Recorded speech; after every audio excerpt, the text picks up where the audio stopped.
Jack Spade back here with you, High Noon Leatherworks, for another leather adventure. And today we're going to do a project, again, I've never done before. So it'll be the first time for me to do this. And I'm making a leather wrap for this Henry lever action 22 rifle. It is unloaded for safety, and we're going to take some leather and we're going to try some lightweight leather first. And I've got some that matches the wood fairly close, so that's what I'm going to use today. And I'm going to use lighter colored sinew, and we'll see how this turns out. Come on in and let's get started. Alright, I did notice I've got several lever action rifles, different models, different makes, different manufacturers, and the lever on each one is a little different. The width is a little different. The length where your fingers go is a little different. Like I have a Winchester, all four fingers fit in that just fine. This one I can only get 3 in. So it just depends on the model, the make. So the size of your wrap piece of leather, or your pattern that you're going to use to cut that leather out with, it could change. So it's not just a standard size for each lever action rifle. So we're doing this one specifically for this Henry 22. I am going to set this down here for a second while we do the leather, and then we'll pull it back up and we'll test fit it, like dry fit it, before we punch any holes or anything like that. Now, I can get several of these just out of this scrap piece of leather that I have. It's, I'd say, maybe 4 ounce. It's not very thick at all. I will take the pattern, get my pen here, and I'll flip it over so that I can use the other side.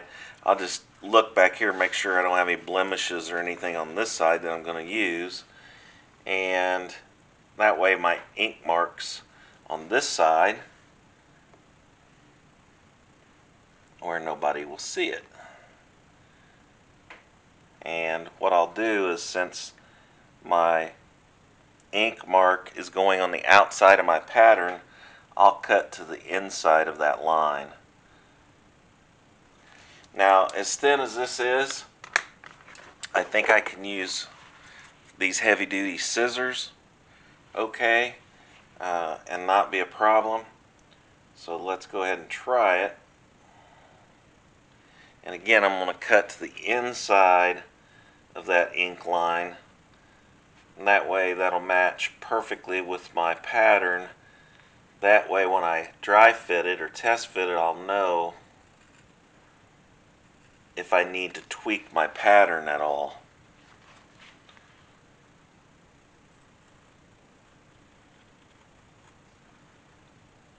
And these are just heavy duty meat shears is what they are. They make heavy duty scissors for leather.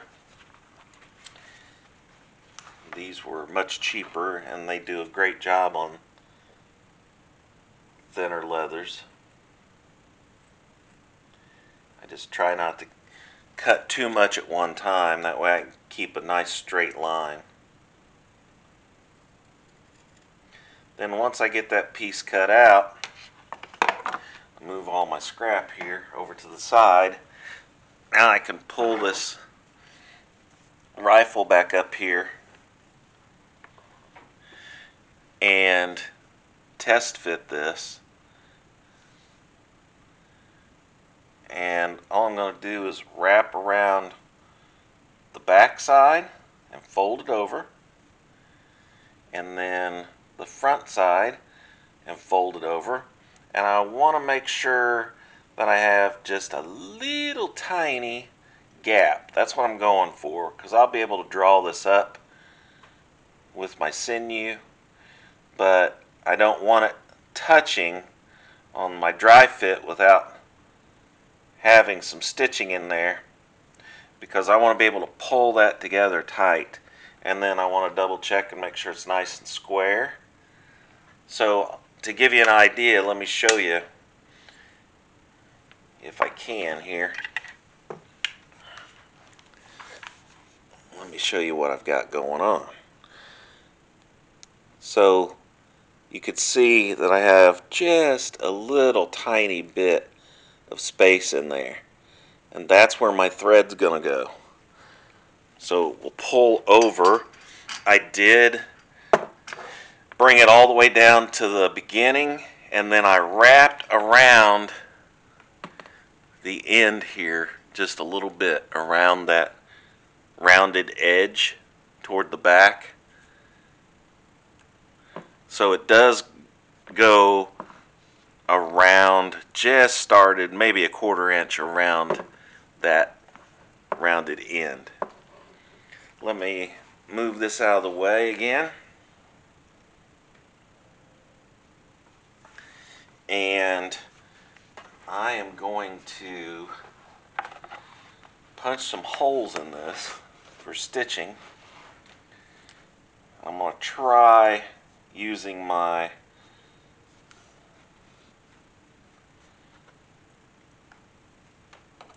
stitching punch, and I'm going to start with the 4-prong, and I am going to put on the back side, I'm going to put a little guideline on there so I can follow it. I don't want to put a groove line or anything because this is so thin. So I'm going to put just a little sight line on the back side on each side at 1/8 of an inch. And then I'll put that on a nice flat surface and draw that guideline, and that's what I'll follow as I put my stitching holes in. And I'll show you that here in just a second so you can see that better.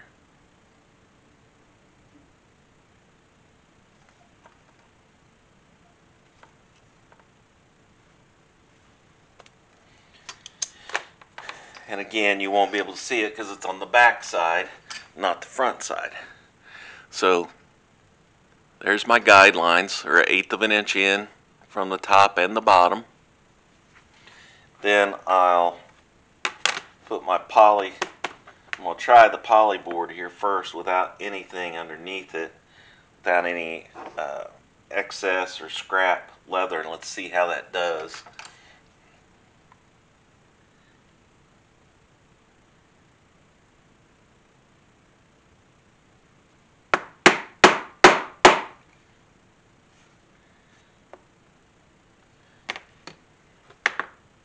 And you can see light through them, but I think I want them a little deeper than that. So let me go ahead and put a piece of scrap leather. This is 10-ounce scrap, and I'll put it on there. Let's see if that makes a difference. Give it a couple whacks. And yeah, you can see light through there much better now.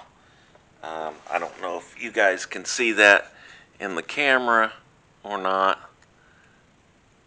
Yeah, you can see the white behind those holes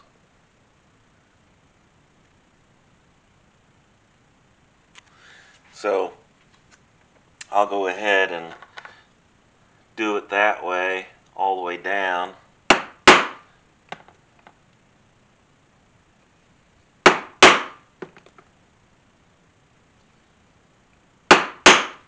And again, I used that guideline so I can get a nice straight stitch all the way down. And this is not very thick leather, so I shouldn't have any trouble getting my needle through it.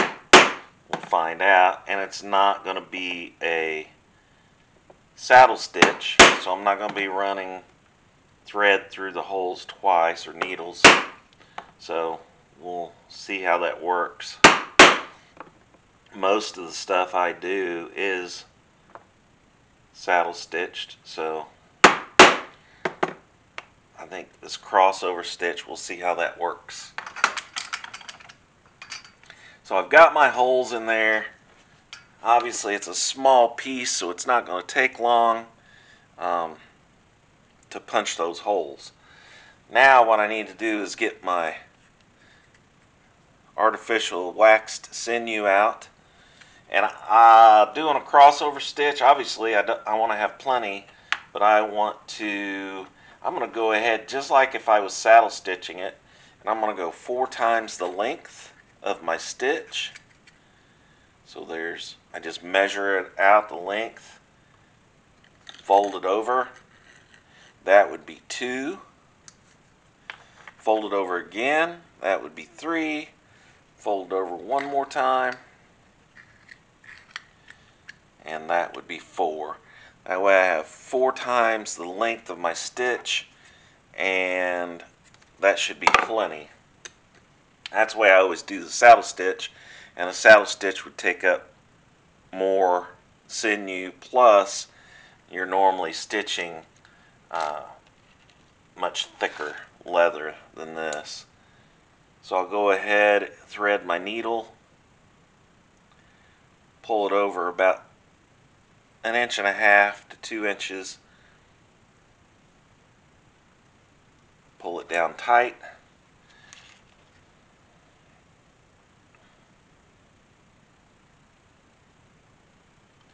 do the same on the other end.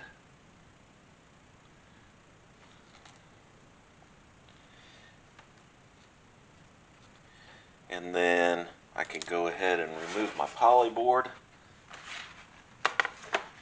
and grab the rifle. Now it'd be nice if I had a stand to set this in, but I do not.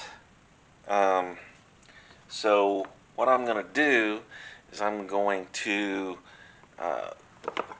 get this stuff out of the way, and I'm going to see if I can't set up a little temporary stand. I've got a little hard shell case here that should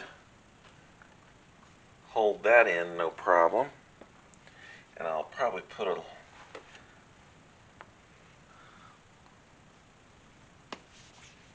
microfiber cloth between that'll hold that up and against there.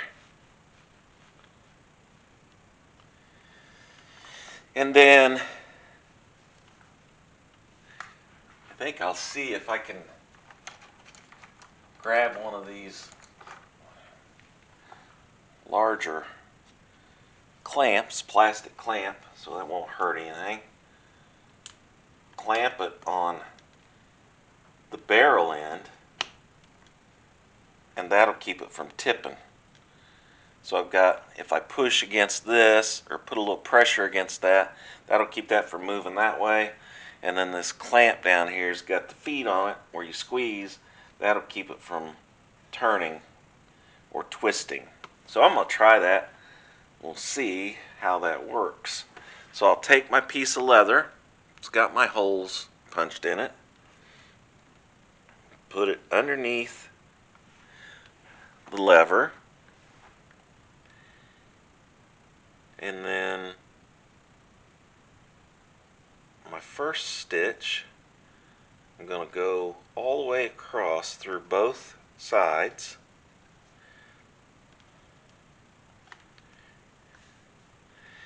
And then even that thread up by pulling my two needles up and matching them together. Now I'll have to keep this guided on there. I notice some people use like a two-sided tape to keep this from moving while they're stitching. So I'm not going to attempt that this time. I may need to do that if this doesn't work, but we're going to try it this way. So then I'll cross over, pull that needle through, pull this one, cross over to the second hole on the other side, and pull it through. So now I've got my first, what I would call my lock stitch. Let me get you in here a little closer so you can see what I'm talking about. But you can see how I've crossed over on that, and I've got kind of a lock stitch in there now.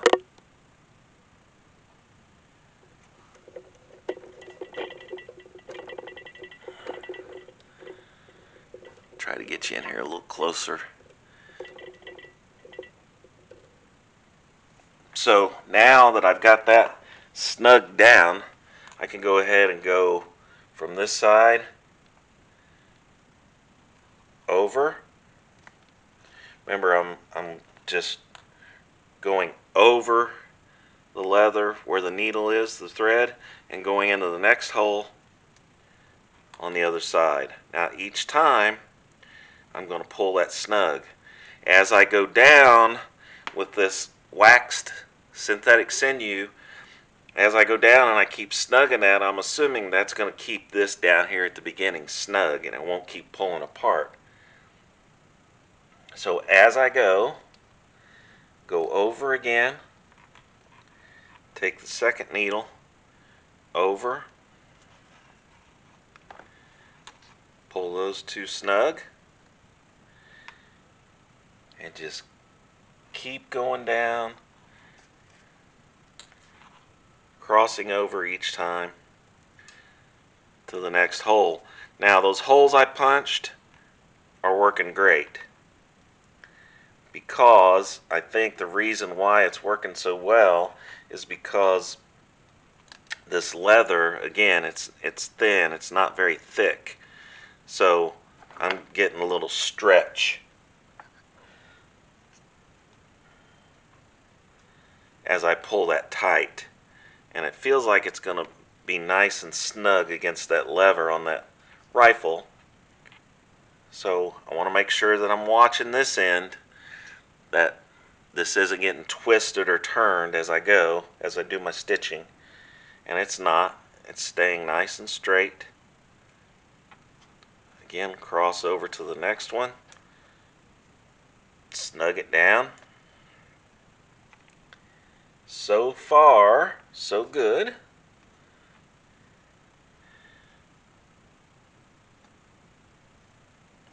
And these stitches, with using that stitching punch that I used, are pretty close together, but I think I like it that way. And with this leather being so thin, I think you're going to have to be really careful not to pull this thread too tightly one direction or another, especially on your crossover stitch, because I don't want you tearing through that, or I don't want to tear through it. So it's going fairly smooth here. Now, once you do your crossover on both sides and pull, then you can pull it tight, because you're not pulling on the actual side of the leather. You're just pulling on the stitch or the sinew itself. I'm going to have to shorten my sinew that I pulled through the eye of the needle here. I'm getting down to that point. So I could keep snugging that down. Now I'm going to shorten that up to about 3/4 of an inch, and that'll give me more sinew to stitch with. Some people lock their needles in or use actual locking needles. It seems to do very well for me if I just have plenty of sinew and pull it through and fold it over, and that wax will stick to itself, and that keeps it from pulling out of the eye of the needle. So I just keep going back and forth. Make sure you don't miss a stitching hole. That would really mess you up.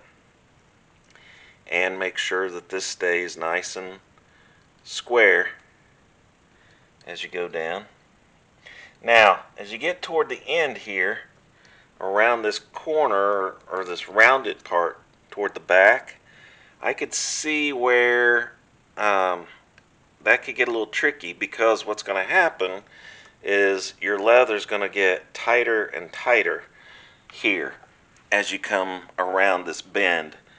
So that's why it'd be nice to have a thinner, more pliable leather. I think the thicker you got, the harder it would be to deal with that and pull that snug together. So far so good. It's pulling that through real nice. It's snugging it up. I'm glad I went with the 4 times the length of my stitch, because I could tell already it's starting to get a little tight, and I could have actually went a little longer with my sinew than I did, but it's just because of the length of my needles. My needles are so long that if I had shorter needles, that wouldn't be a problem. And I think I'm going to be fine coming through here toward the end. And I've only got one hole after this stitch. Pull that nice and tight, and I'll show you this but afterwards, so I don't have to move it now, but it's really tightening up nice. Last hole here, and I've seen people terminate these differently.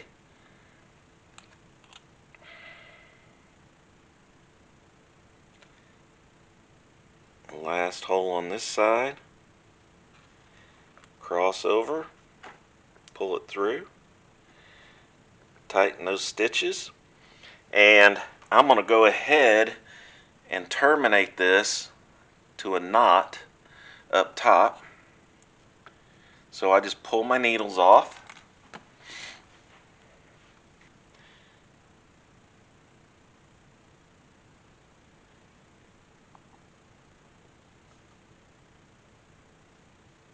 and then I want to pull that as snug as I can possibly get it before I finish my knot. And again, I would have liked to have had about another inch of sinew here. Then what I'm going to do is I'm going to take a couple pair of needle nose. I'm going to grab it one on each side, and I'm going to pull that knot real nice and tight.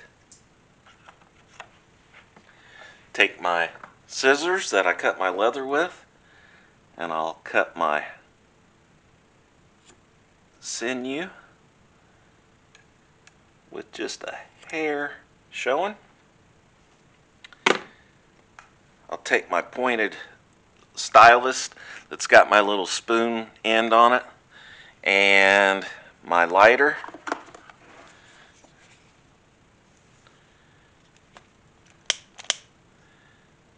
and I'm gonna just barely melt that end and push that into that knot. Same way with the other side.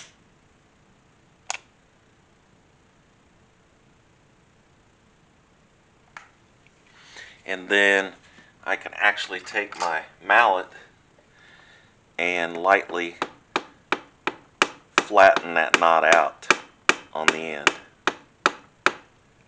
I don't want to hit it super hard because I don't want to bang up against my gun that much.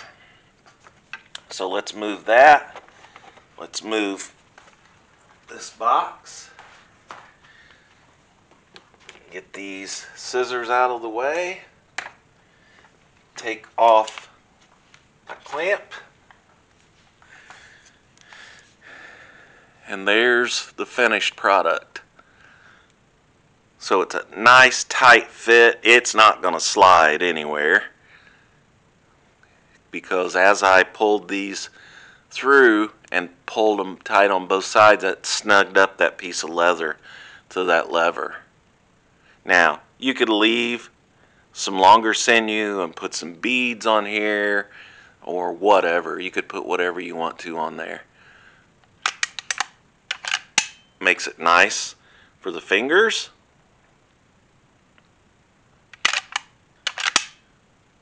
You don't have that rough metal edge anymore. Have that nice soft leather inside there.